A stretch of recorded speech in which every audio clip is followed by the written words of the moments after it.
Galadriel of the Noldor, daughter of the Golden House of Finarfin. The Force Awakens debuted in 2015, almost 9 years ago. 9 years ago, Hollywood was still producing the classic heroic masculine hero to lead most of their action and fantasy shows and movies. After all, the main audience of these genres is men, and men are simple animals. Disney introduced Rey as a main character for a massive IP and changed the entertainment landscape forever. She was perhaps not the first of its type, Avatar, you gotta deal with it! but she is, in fact, a guideline for the modern female protagonist. You know what you are? What? You're difficult. I call it the Ray of Power, a character template and a guide for your typical modern female protagonist. Rey Palpatine is a blueprint every major studio would follow after. Here are the rules. Number 1. Female protagonists are strong, independent, flawless, and universally loved. I like this one. Rey, for example, defeated a trained Sith master the first time she picked up a lightsaber. She could also sail, fix ships, drive ships, and fight better than everyone else. Number 2. Female protagonists don't learn anything from men. For example, Rey defeated his master, Luke Skywalker, moments after she met him. Number 3. Queens don't need protection or help from a man. In Force Awakens, raiders attack Rey to steal BB-8. Finn sees from afar and runs to help her, but when he gets there, she hits him for daring to approach her. Do not approach me! Number 4. Power comes to these characters easily, and Rey automatically learned Force powers. By the third movie, she could manipulate minds, push, pull, heal, talk to snakes, teleport items, use thunder, and channel the power of all the Jedi.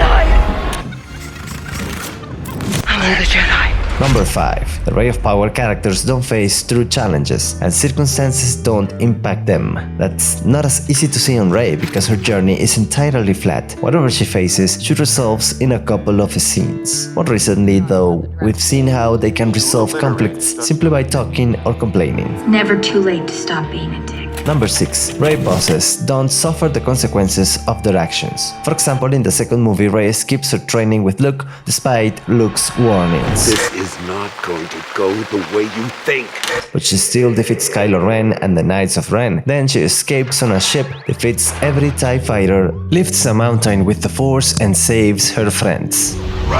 The last time something like this happened, someone lost a hand, but growing through failures and sacrifices is no longer necessary. Number 7. Rey Queens are victims as many times as they can, even when they do something wrong, like Rey exploding the ship that supposedly transported Chewbacca out of sheer anger. It was the fault of someone else. It wasn't your fault. It was Ren. He made you do it. Number 8. The men around them are weak, incompetent, and pathetic. The saddest example is Finn. Disney teased him as a Jedi, but he was nothing more than a subservient of the white woman savior. And number 9. The women around the Rey Queens kick ass and immediately respect each other. Not that you care, but I think you're okay. What? Put these rules together and the plot won't be able to make sense. How would it be possible if the layout determines how men and women must behave and accomplish at any given moment? The plot simply falls into place, which is how we get to what I call the girl power of coincidences. The plot around Rey bosses resorts to just because reasons and off-screen resolutions to fit the guideline rules. On Rise of a Skywalker, Rey needed to find Emperor Palpatine, who somehow returned. And then a random clue appears in the wild, and it leads the heroes to a desert planet. And then they go to a party on the desert planet, and another girl immediately likes Rey, as it is one of the rules, and gives her a necklace. And then Kylo uses the Force, I guess, to snatch the necklace and takes the item to the accessory laboratory. The First Order, the very same one that can figure out how to catch a massive ship that's running out of gas, studies the necklace to find out the hero's location. By the way, just send more ships. I bet there are hundreds of TIE fighters in these carriers, but they send 3 ships just because, and somehow decide to return to the carrier. How this comment says, run, return to the fleet. We need the movie to last another hour and a half. Let's return to Rise of a Skywalker. A trooper finds them, but Lando Calrissian just happened to be there to save them, and he leads them to another clue. And then the enemy finds the heroes, and they simply steal some bikes to escape. and then the troopers explode their bikes, and then they fall in quicksand, and then the quicksand takes them straight to the thing they needed to find, a dagger, right there on the cave's floor. And then a big snake attacks them, and then Rey immediately learns a new Jedi power to tame the snake. No plot holes detected. Like my favorite comment on my last video says, the biggest plot hole in Disney Star Wars is that Kathleen Kennedy still has a job. I could do the same with the entire movie, because lazy directors and writers use "and then" to chain events in girl boss's storylines. Everything feels so random and cheap that you have no option but to feel bored, disconnected, and even angry for wasting your time and money. I'm forced to recall South Park creators again. Trey Parker and Matt Stone have the following writing advice for beginners. And if the words "and then" belong between those beats, you're The plot is the series of events that takes place in a story. A good story connects its story beats with buts and therefores. These connections are the consequence of what characters do to pursue their goals and the challenges they face on their way. A happens, therefore B happens. For example, using the Ray of Power character template leads to girl power coincidences. It's too late for advice though. The corruption has spread across the entire Star Wars universe. Lucasfilm's Willow, the MCU, The Witcher, Star Trek, Rings of Power and more. You listed in the comments. For now, let's open the "What a Coincidence" section and just have fun with some examples. Rey found the Millennium Falcon on her home planet. She knew how to fly it. It had gas and it was open. Rey and Finn were able to escape the First Order. What a coincidence. The Elven King sends Galadriel across the sea and away from Middle-earth, but she decides to jump into the ocean because she is convinced that Sauron is still alive and she wants to hunt him. She finds a guy in the middle of the ocean. The guy falls in love with her and follows her to battle against his own army because, as it turns out, he was Sauron all along. What a coincidence. Riva on the Kenobi show is dying on the floor after Darth Vader left her for dead, but she lives and she finds a clue on the floor that leads her to her objective, Luke Skywalker. What a coincidence. In The Mandalorian Season 7, Bo-Katan leads a group of Mandalorians back to Mandalore. Mandalorian survivors find her and take her to the Forge because they know where it is. On the way to the Forge, a big monster attacks the ship. They escape towards the nearest cave and, you wouldn't believe it, the cave leads right to the Forge. But wait, there's more. The cave is full of troopers. They were waiting right there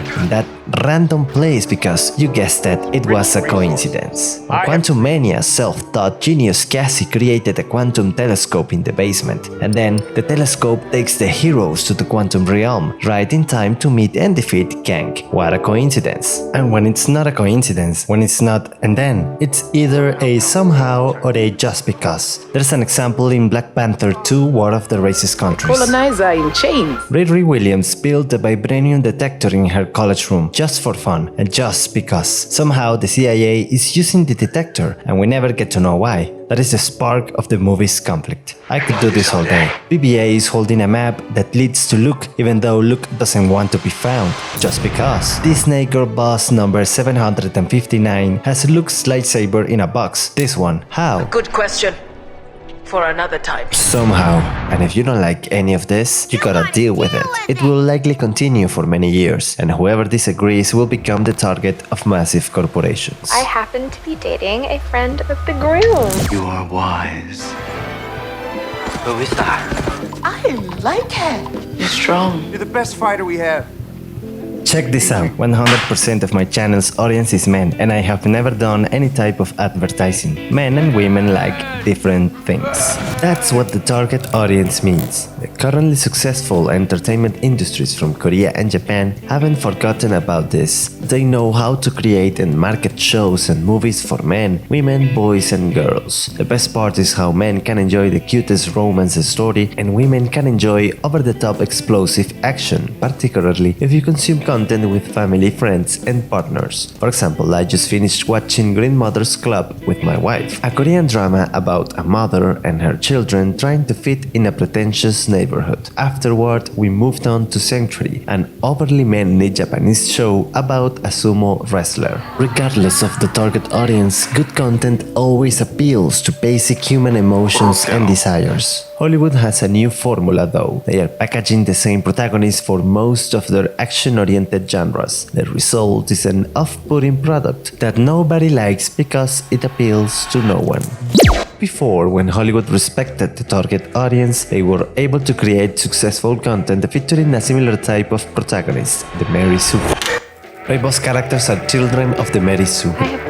The term has existed since 1973's Star Trek fanfiction A Trekkie's Tale by Paula Smith. It was a fanfiction parody starring Mary Sue, the youngest lieutenant in the Star Force, a half-Vulcan, gorgeous, ultra-competent 15-year-old girl. Even though it was a parody, the mother of all Mary Sues showcased what it means to be an idealized woman, which is what others have copied since. Mary Sue characters became famous in the 90s and early 2000s as fanfiction for popular young teenager franchises, such as Harry Potter and Twilight. However, there's mainstream media featuring Mary Sue as protagonists or secondary characters. For example, 50 Shades of Grey started as a fanfiction for Twilight, and its protagonist, Anastasia Steele, is as Mary Sue as Twilight's Bella or Alina from Shadow and Bone. These protagonists are perfect in every way, universally loved, edgy, smart, skilled, confident, and get everything they want all the time. If the genre needs it, a Mary Sue can also be unquestionably powerful. If they were part of the Harry Potter universe, they would be Dumbledore's granddaughter, just like Rey is Palpatine's descendant. Another element of the Mary Sue is how the characters look similar to the authors. So Rey is a perfect version of a young Kathleen Kennedy, or Bella's cinematic version looks just like Stephanie Meyer.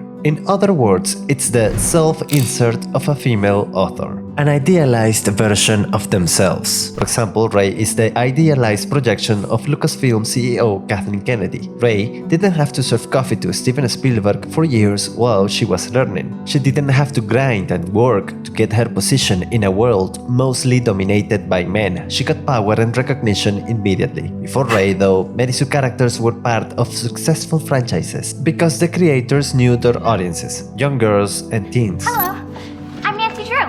It's nice to meet you. Similarly, male authors have also created successful Mary Sues. An example of this is Stephen King's Holly Gibney, a private detective that appears in various of his books and HBO's show The Outsider. Moreover, Mary Sues are not inherently bad. Think of Hermione or 2017's Wonder Woman. Despite their competence, they are part of something bigger. They are not the best in everything and they need others' help. Better yet, they are not arrogant smugs, and we understand what they are capable of because we see it, rather than other characters praising them.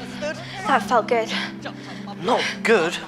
Brilliant. For the most part. The children of the Mary Sue, though, are no fun, and these emotionless canvases are taking over the typical genres men and boys like. Their existence is like a black hole sucking the ability of the characters around them and wrapping reality to their favor. I bypass Logic.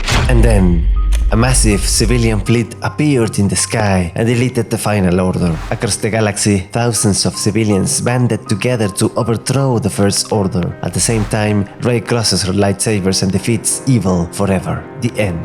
Reys may be powerful and perfect, but they lost the most important element of a storytelling: humanity, expressed in the form of emotions, motivations, challenges, and journeys. Your life and my life is a series of happy days followed by defeats. We go in cycles. Sometimes we're up, riding the wave of our efforts, talents, luck, and determination.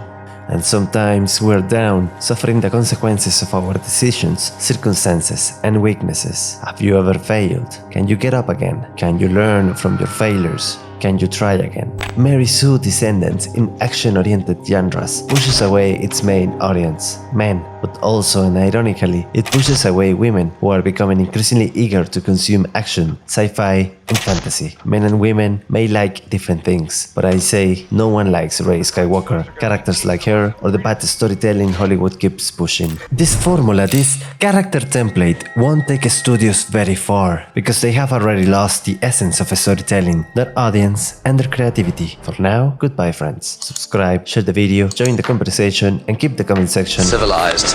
And if you'd like to support the channel further, consider donating money on my Ko-Fi page. Continue watching. Star Wars is the definition of insanity, or the girl power of coincidences.